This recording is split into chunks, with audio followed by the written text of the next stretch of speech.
Tá no ar? Boa noite, gente. Meu nome é Alexandre Teixeira, eu sou da página Cidadania Plena. Estamos aqui com um bancaleiro que também tem um blog chamado Checkmate. E vocês estão vendo o Dr. Sávio, Mártios Sávio, que é advogado do Henrique Pisolato, na ação penal 470 no Supremo, o mensalão. Doutor Sávio, boa noite. Como é que o senhor está? Tudo bem? Tudo bem, vocês. É um prazer estar aqui com vocês para a gente bater esse papo com relação a essa ação que é importante. Beleza, doutor Sávio. E aí, o senhor tá... Nós estamos em São Paulo, gente, porque o doutor Sávio, ele também, como advogado brilhante que é, cuida de outras causas, né? Além dessa importante questão. Doutor Sávio, eu não poderia começar com outra pergunta. Diante da repercussão que foi o ministro relator ter pela primeira vez efetuado perguntas diretamente a um advogado, foi surpresa para o senhor a postura do relator, o doutor ministro Joaquim Barbosa? Não, surpresa não foi. Na verdade, foi uma novidade. Muito embora tenha previsão no regimento interno, nunca foi utilizado pelo Supremo. Então, até isso foi uma novidade, assim, porque eu estou preparado para fazer qualquer debate, citar qualquer questões desse processo em qualquer ambiente. Né? Não tenho, acho que não vai ter outro advogado que tenha lido detalhadamente esse processo, do primeiro volume ao último volume. Então, eu estou preparado para fazer qualquer debate com relação a isso. Foi apenas uma novidade, mas foi uma novidade que é interessante. Interessante porque, como o ministro relator é o único que já declarou que está com o voto pronto, isso demonstra que trouxe uma dúvida, suscitou dúvidas sobre o voto dele, suscitou dúvidas sobre questões que ele veio sanar com as perguntas. Doutor Sávio, qual é a sua avaliação sobre este fato? Então, isso foi importante, é importante essa arguição, esse debate, por dois motivos. Um, porque aponta como é importante a sustentação oral da defesa no ambiente de tribunal de qualquer processo, e esse muito mais. A importância ficou evidente. Até porque ele veio sanar algumas dúvidas que poucas pessoas conheciam. Por exemplo, poucas pessoas conheciam, muito embora tenham uma atuação no dia a dia com as agências do Banco do Brasil, que o Banco do Brasil tem um sistema diretivo totalmente colegiado. Ou seja, nenhum funcionário, nenhum diretor, nenhum cargo de gerência decide isoladamente. Não pode mandar, ordenar, ou seja, tudo é por colegiado. Tudo é através de mais uma decisão. Então isso ficou evidenciado, ficou demonstrado. Né? E isso é importante para essa relação que foi entre as perguntas e a defesa, que eu afirmei e reafirmo sempre, o sistema colegiado que é o do Banco do Brasil. Doutor Sávio, afinal, quem determinou o pagamento para a agência de propaganda DNA? Porque a minha grande dúvida, e eu acredito que é a dúvida de muita gente, foi o Banco do Brasil ou foi a própria Visanet que determinou o pagamento para a DNA? São dois movimentos. Né? Quem determinou o pagamento diretamente da Visanet para a empresa DNA foi o representante legal do Banco do Brasil, que é o Léo Batista dos Santos. Ele é o único e exclusivo, como está no regulamento da Visanet e como está dentro do ofício do Banco do Brasil, que tinha poderes para atuar dentro da Visanet. Nenhum outro diretor, ou vice-presidente, ou o próprio mesmo presidente do Banco do Brasil, tinha poderes para fazer isso diretamente. Então o senhor está garantindo e afirmando que dentro dos autos existe um documento, talvez perícia, que aponta claramente que no Estatuto da Visanet está lá especificado que o Banco do Brasil indica uma pessoa que tem plenos poderes dentro da Visanet para representar o Banco do Brasil dentro da Visanet. E essa pessoa não era o Pisolato? Com certeza. O regulamento do Fundo Visanet determina que o Banco do Brasil deve indicar um único e exclusivo representante para falar em nome dele. Nos autos e na minha defesa oral eu mostrei os ofícios e os pedidos de liberação feitos por Léo Batista e o Douglas Macedo, que era o gerente executivo também. Então não existe nenhuma decisão pessoal, individual, de Henrique Pisolato determinando qualquer pagamento. Quer internamente do Banco do Brasil, quer externamente. internamente, porque todas as decisões são colegiadas. No mínimo, 3 pessoas podem decidir essa questão. Qualquer deliberação, qualquer trabalho, qualquer projeto, qualquer decisão interna, nota técnica, são decididas pelo colegiado. E junto à Visanet, porque tinha um representante que é o Léo Batista. Entendi, doutor Sávio. Outra questão que é muito importante, suscita dúvidas também. O fundo de incentivo Visanet, ele é público ou é privado, doutor Sávio? Olha, isso ficou muito transparente e muito provado dentro dos autos, né? O fundo Visanet é um fundo privado, ele é eminentemente privado. E por que ele é privado? Exatamente porque quem compõe aquele fundo, a remuneração, é a venda dos cartões de crédito, né? Então, como exemplo, eu dei para o ministro relator e insisto aqui, quando cada um de nós que tem um cartão de crédito com bandeira Visa faz uma venda, faz uma compra, aliás, com esse cartão, um percentual dessa compra vai para esse fundo. E a partir desse fundo é que é feito a liberação para a propaganda dos 26 acionistas do Fundo Visanet. Não é só o Banco do Brasil. Então isso ficou provado, porque o regulamento da Visanet assim dispõe, está nos autos. Os quesitos da perícia formulada pelo ministro relator explicaram isso devidamente. Tem a resposta dos quesitos. O ministro relator é o único que tem o voto pronto, que suscitou dúvidas com relação ao seu voto. Excelente, doutor Sávio. Continuando, mas qual a sua avaliação sobre esse fato, doutor Sávio? A minha avaliação é positiva. Positiva por quê? Porque a partir das perguntas do ministro relator, foram esclarecidas algumas dúvidas que estavam ainda no ar. Por exemplo, que o sistema diretivo do Banco do Brasil é totalmente colegiado. Não há qualquer hipótese ou qualquer possibilidade de um membro do sistema diretivo tomar decisões isoladas, pessoais, individuais. Todas são colegiadas.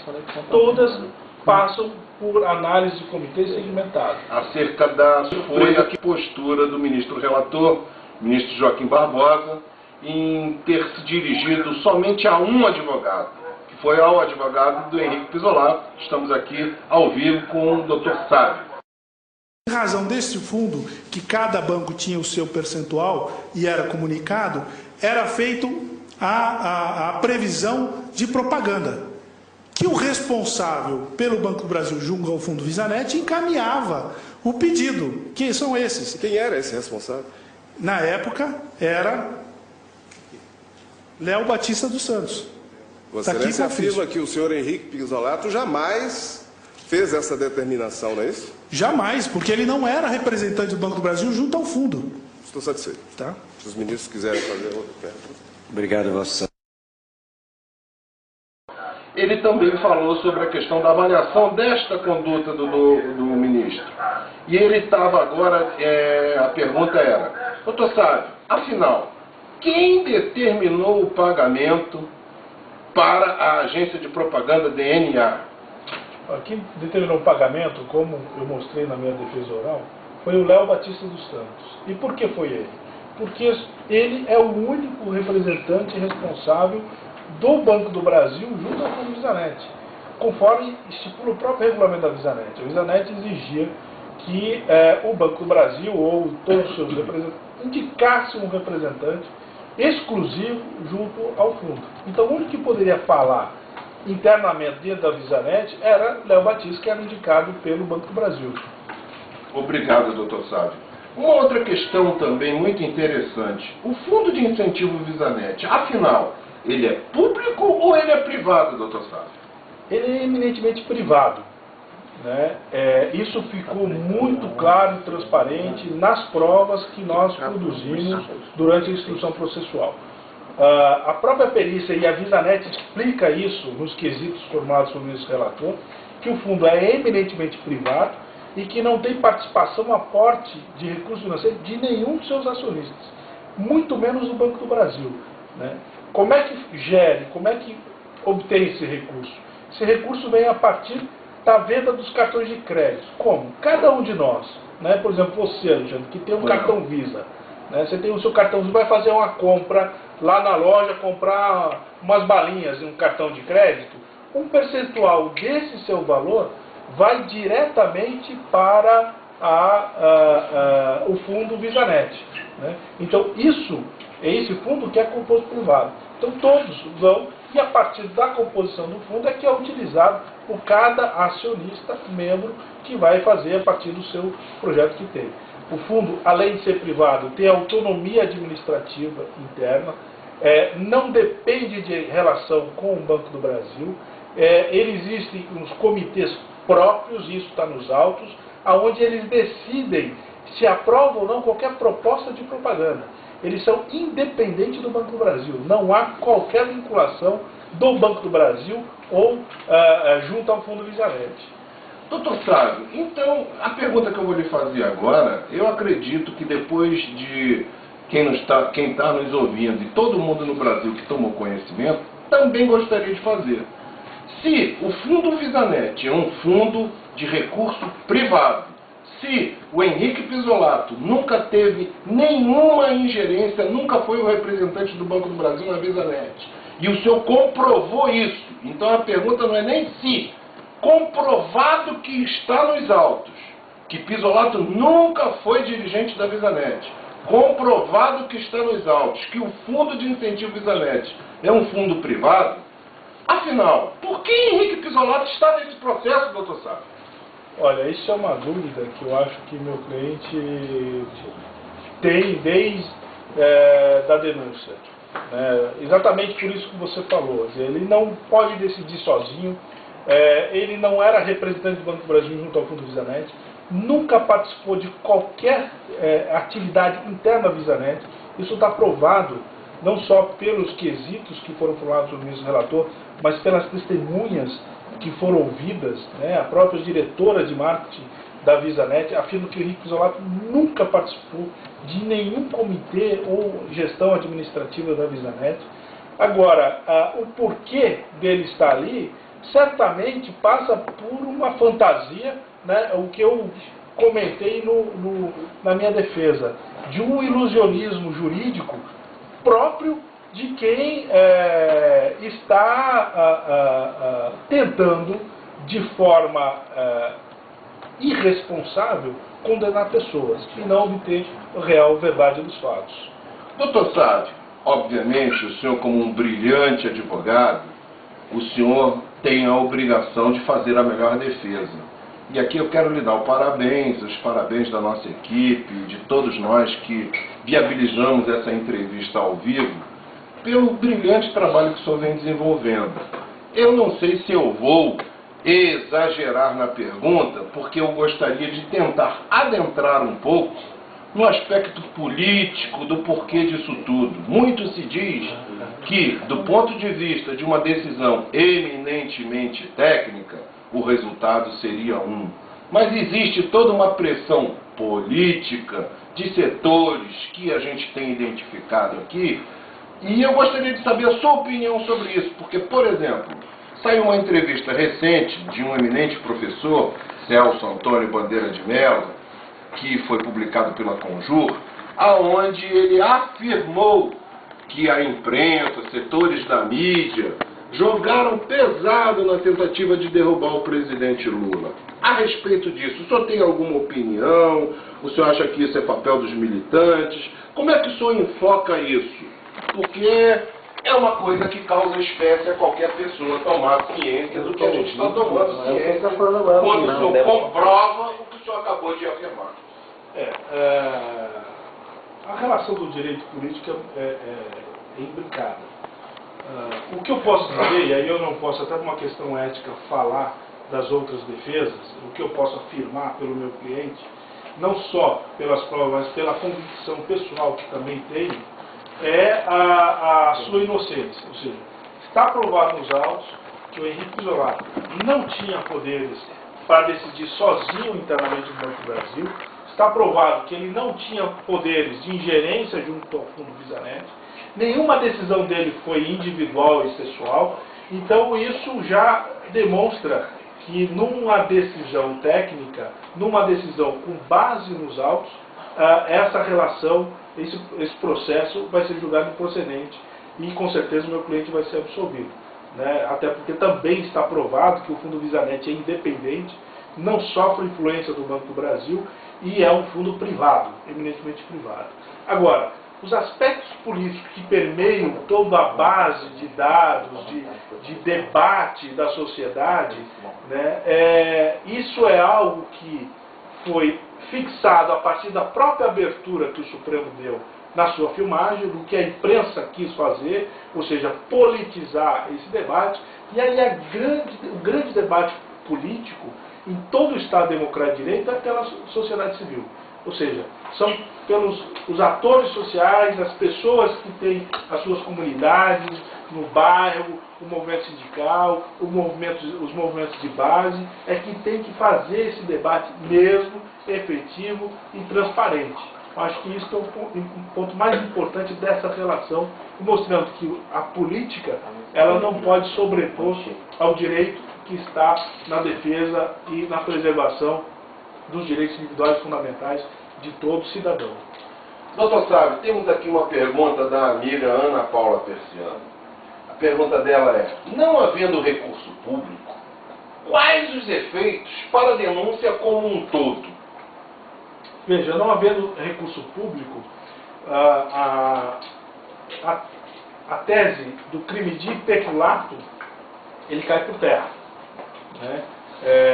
Por quê? Porque não havendo recurso público, não há que se falar em peculato, porque o peculato seria o crime antecedente, ou seja, alguém beneficiando-se do seu poder, do seu ato de ofício, para liberar um dinheiro público. Né? Então, a grande questão é, não havendo, no caso específico de Henrique Pizzolatto, como ele não tinha poderes para agir sozinho, isoladamente, sempre em conjunto, sempre de forma coletiva, não tinha ingerência junto ao Fundo VisaNet, nunca determinou nenhuma liberação, não tem por que ele receber qualquer favor da DNA Propaganda. E, portanto, não tem por que ter um crime de peculato, porque não tem benefício. Ele não poderia beneficiar ninguém com o ato de ofício que ele tem, que é coletivo, que é colegiado. E, como consequência, a nossa amiga Lúcia Maria Rodrigues faz uma pergunta também que a gente considera importante. Doutor Sávio, se não é pagamento mensal, se não existiu esse mensalão, como está caracterizado, se é Caixa 2, o que faz esse processo no STF? Aqui foi uma decisão, e quem assistiu o debate e o voto do ministro Marco Aurélio nessa relação, deu para perceber o ambiente que se dá. Por exemplo, o próprio chamado mensalão do PSDB de Minas Gerais foi desmembrado. Foi desmembrado e, como foi dito, inclusive, pelo advogado, o brilhante advogado Marcelo Leonardo, foi desmembrado a pedido do Ministério Público porque não existia, só existia Caixa 2, ou seja, dívidas de campanha, né? Que é o mesmo caso que se discute nesses autos. Então, na verdade, foi uma posição política de manutenção. O voto do ministro Lewandowski, que divergente para desmembrar, também apontou exaustivamente isso. Mas a Corte decidiu dessa forma. E aí está nesse problema, nessa complexidade que é esse processo. Doutor Sávio, nós tivemos notícia de que o portal Globo G1, muito acessado, disponibilizou na íntegra a defesa de todos que fizeram até agora, que falaram lá no Supremo. A única defesa integral que não está disponível é a sua, defendendo Henrique Pizzolatto. O senhor acha que isso é uma censura, doutor Sávio? Eu também ouvi falar, alguns colegas até me ligaram para informar isso. Eu acho que isso, no mínimo, demonstra uma discriminação. Para quem prega liberdade de imprensa, liberdade de informação, cercear informações que gera uma violação à Constituição. Né? Então, é um cerceamento à liberdade de informação. Né? Doutor Sávio, nós sabemos que o senhor tem que viajar daqui a pouco. Gostaríamos de agradecer imensamente, mas antes de encerrar, eu queria lhe pedir o seguinte.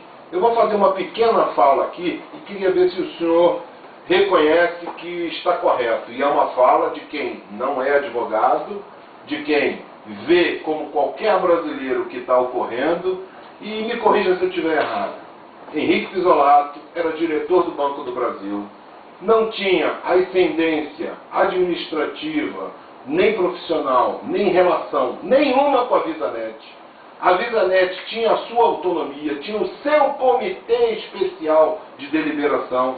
A Visanet foi quem pagou a agência DNA e, mesmo assim, Henrique Pisolato está sendo acusado de ter pago o dinheiro que a DNA recebeu da Visanet. É isso, doutor Sávio?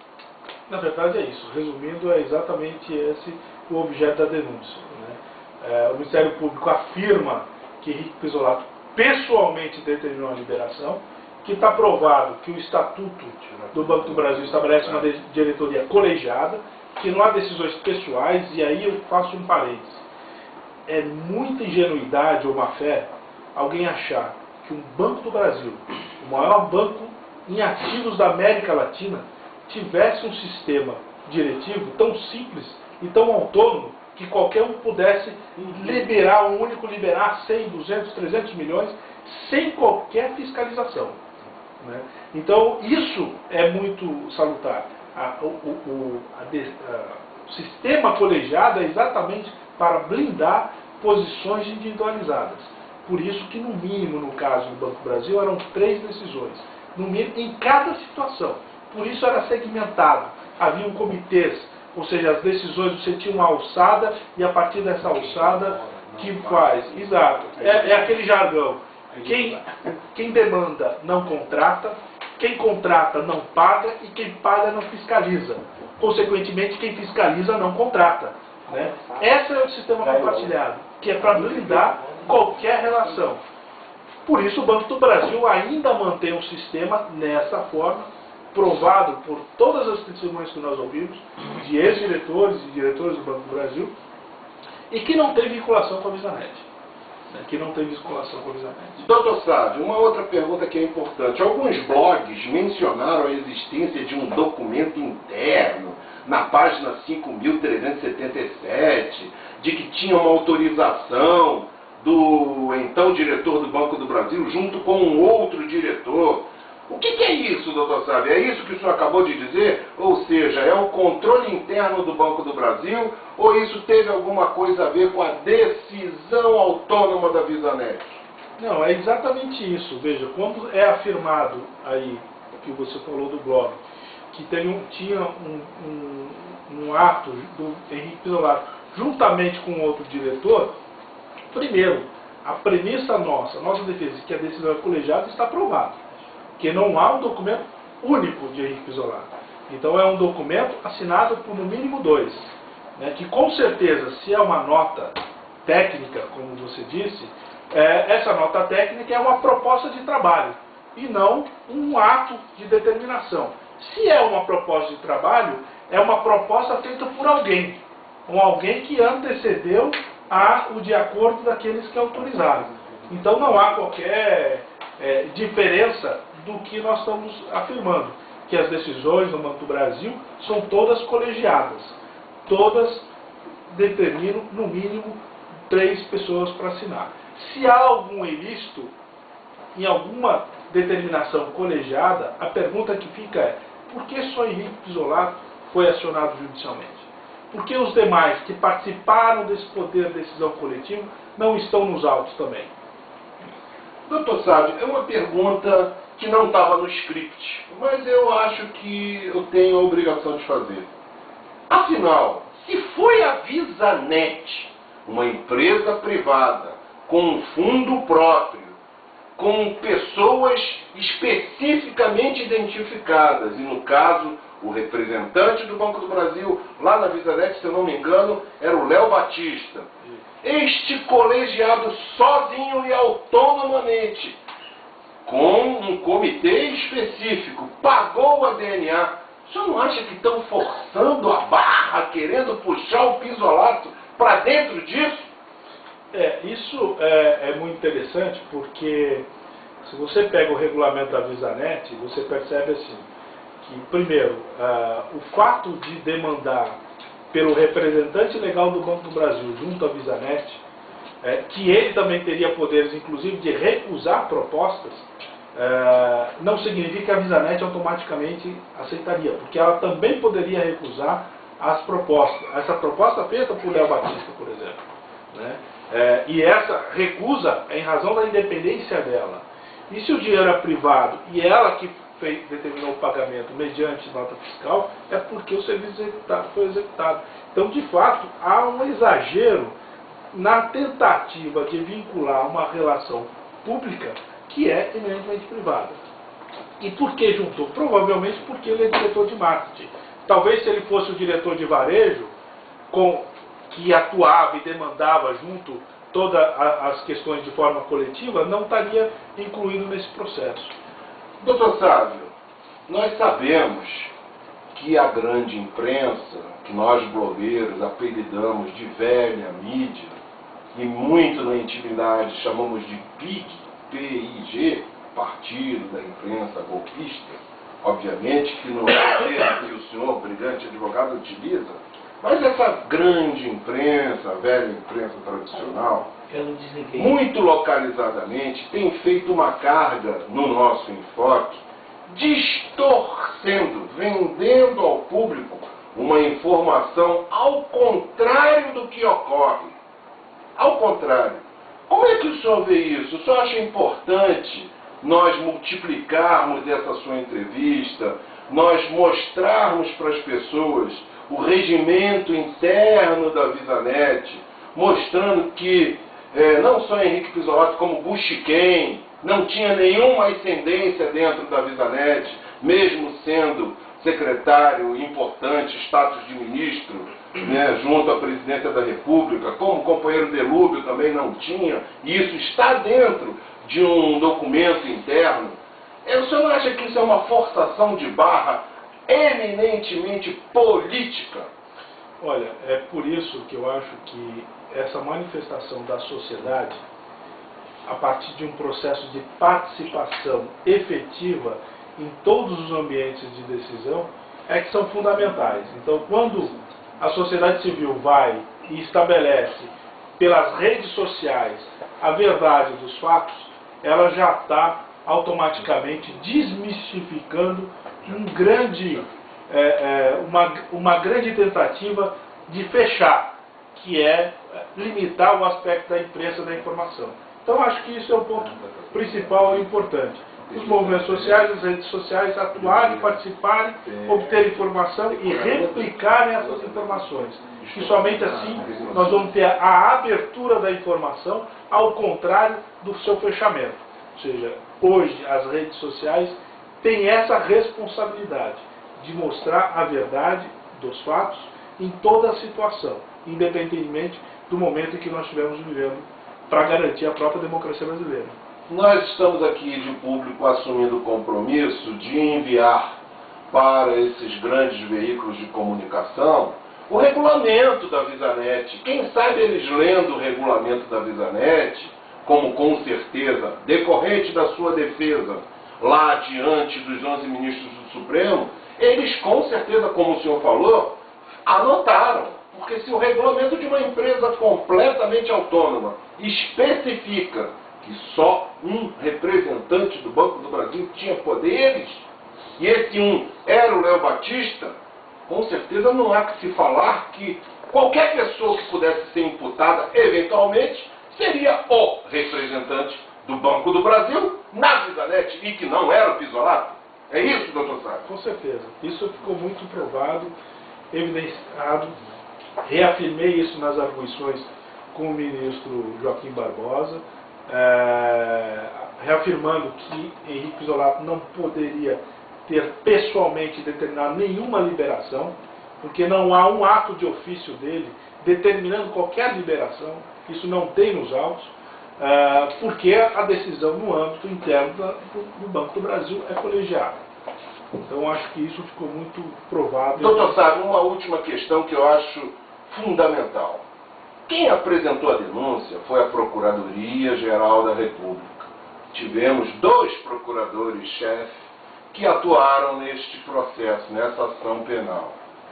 Nós tivemos conhecimento que na fase de inquérito foi pedida uma perícia e o ministro relator Joaquim Barbosa autorizou, e que o resultado dessa perícia, só após o término da fase de inquérito, é que os advogados tiveram acesso. Foi isso mesmo que ocorreu, doutor Sábio?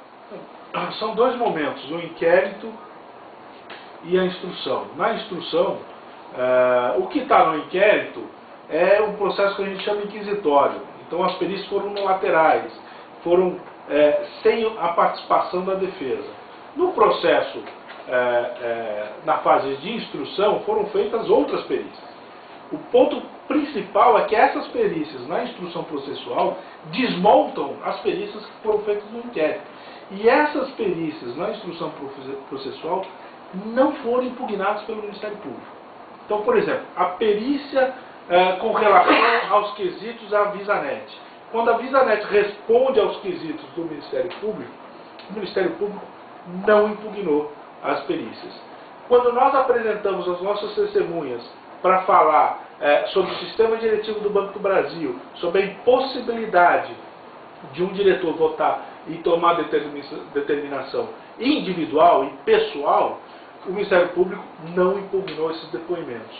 Quando veio a perícia mostrando que o fundo VisaNet é um fundo eminentemente privado, porque o regulamento do fundo, que foi juntado às aulas e colocado para análise processual, também não foi impugnado pelo Ministério Público. Quando os pareceres do Banco do Brasil, da consultoria jurídica do Banco do Brasil, juntado aos autos, afirmando que o fundo VisaNet é um fundo eminentemente privado, que nenhum dinheiro lá pertence ao Banco do Brasil, também não foram impugnados. Então esse é o ponto principal.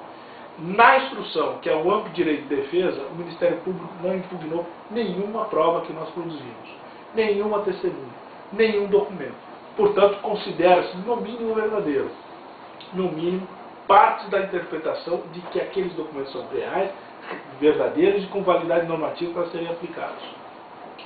E o ponto principal, só para encerrar, porque realmente eu tenho que pegar meu voo agora, como eu falei na minha defesa, o ponto principal não é somente um ataque ao Ministério Público, porque o Ministério Público é uma instituição que é importantíssima para o Estado Democrático de Direito, mas é a responsabilidade, é revisitar o Ministério Público para ele não ser privatizado, para que os procuradores, as pessoas que o integram, não pensar que uma denúncia se torna uma denúncia pessoal, privada, e sim pública. E ter a responsabilidade, se no decorrer da denúncia comprovar que determinado cidadão não participa de qualquer ato ilícito, pedir absolução. Essa é a responsabilidade do Ministério Público. E isso que não foi feito, por ausência de tentativa, exatamente por uma tentativa de fixar e manter os parâmetros de uma denúncia. Doutor Sábio, em nome da equipe que está aqui trabalhando nos bastidores, em nome do pessoal que ajudou, madrugadas e madrugadas, porque nós estamos há pelo menos umas 3 ou 4 madrugadas trabalhando para viabilizar essa transmissão ao vivo para quem está nos acompanhando. Gostaria de lhe agradecer imensamente, parabéns pela sua atuação e sorte daqueles que o têm como advogado. Boa noite, obrigado, doutor Sábio. A transmissão, que nós vamos nos despedir aqui do doutor Sábio, eu e o Marcelo Bancaleiro vamos sentar aqui e dar um recado para quem está nos ouvindo. Vamos só acompanhar o doutor Sábio aqui rapidinho, 10 segundos, tá? E já estamos voltando. Bancaleiro, senta ali onde está o doutor Sábio e fala com o pessoal, cuidado com o fio aí. Puxa aqui para cá também. Tira o... Ok, pessoal, a gente agradece quem cooperou, quem esteve aí com a gente visitando, tivemos bastante visualizações. O Alexandre vai estar chegando aqui, a gente vai estar dando um recado, porque essa luta continua, né? A gente vai continuar batalhando em cima desse assunto. 10 segundos. O recado é o seguinte, gente. Primeiro a gente gostaria de agradecer imensamente a todos que nos acompanharam, né, nessa entrevista. Foi um feito inédito para nós nos juntarmos, uns poucos blogueiros abnegados, mas o nosso objetivo era disponibilizar de viva voz, de quem esteve lá, de quem conhece profundamente, que ele não estava defendendo apenas um argumento. Ele tem documentos, ele tem as provas, ele tem o estatuto, o regimento interno comprovando. Gente, É muito triste a gente ver o papel nefasto que setores da mídia desempenham nesse país. Boa noite para todo mundo. Nós vamos voltar agora às nossas atividades, que eu sou do Rio, bancaleira do interior aqui do estado, em Votorantim. E nós estamos em São Paulo, porque viemos aqui, foi onde a gente conseguiu um espaço na agenda do Dr. Sávio para levar a vocês a realidade dos fatos. Beijão, boa noite, valeu, bancaleiro. Valeu. Abração. Abração, é nóis. Tamo lá, gente, estamos encerrando a transmissão, tá? Obrigadão. Tchau, galera.